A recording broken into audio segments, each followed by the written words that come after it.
together, they give us a quick tour of the fish. Very variable tree. And one of your, you can call it an endangered tree in this country. So you should visit your tree once a year or something. Yeah. 13 billion trees. It's very important to find ways to articulate to people why biodiversity matters, should matter to them. And in a lot of ways that's about telling good stories.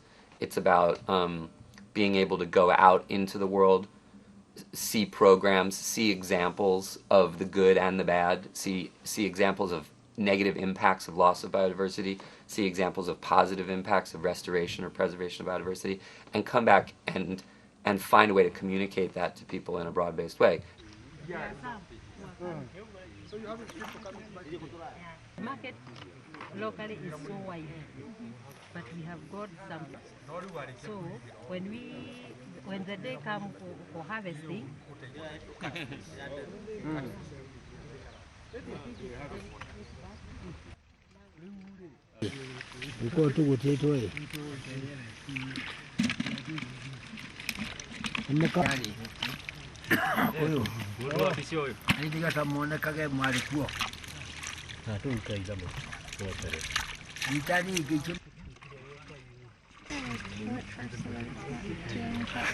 So I don't know if you pay, no? Yeah. Chop off its head.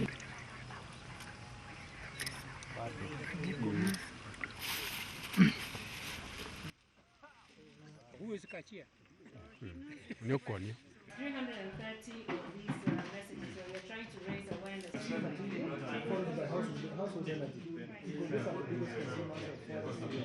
One of the ones that really stuck out to me was this biogas project where small dairy farmers around the slopes of Mount Kenya are reducing, even eliminating their use of fuel wood from forests by taking these, digesters, these drums, putting the waste from their dairy cows into them and producing so much methane that they power their whole houses, their stoves, their farms, and everything.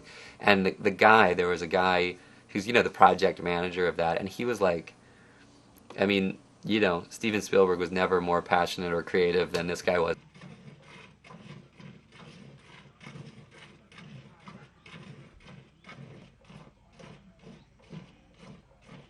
Washing, they have the lamp, which they use not only for lighting but heating the room.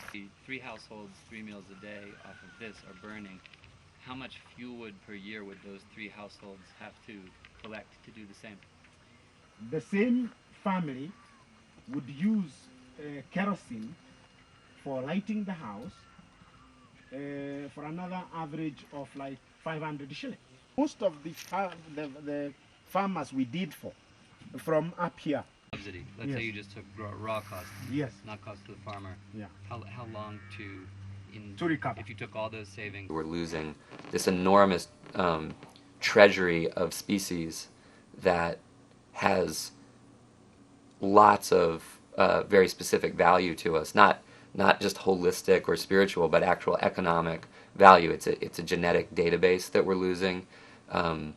There's an incredible report that's come out of the UN called the TEEB report, the Economics of Ecosystems and Biodiversity, that really clearly demonstrates that forest ecosystems represent an enormous uncalculated GDP, especially for poor people around the world, so that when you clear a forest to create the quote-unquote economic gain of a certain kind of industry, you've actually wiped out an enormous economic GDP that poor people were extracting in a sustainable way from a forest.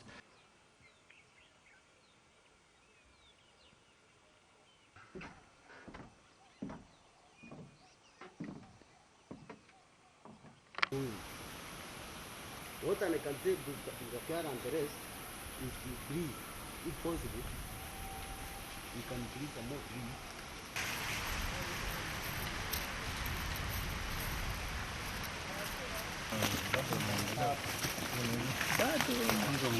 Msitu unajua hii siwezi wachana nayo.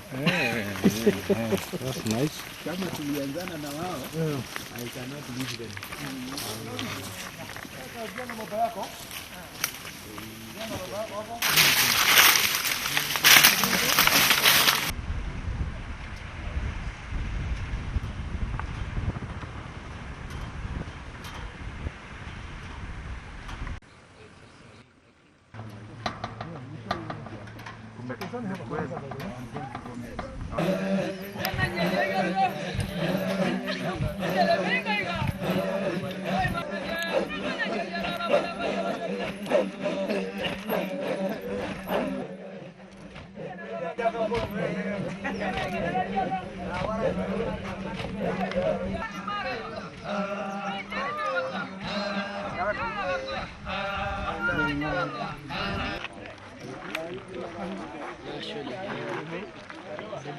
Asante sana bwana.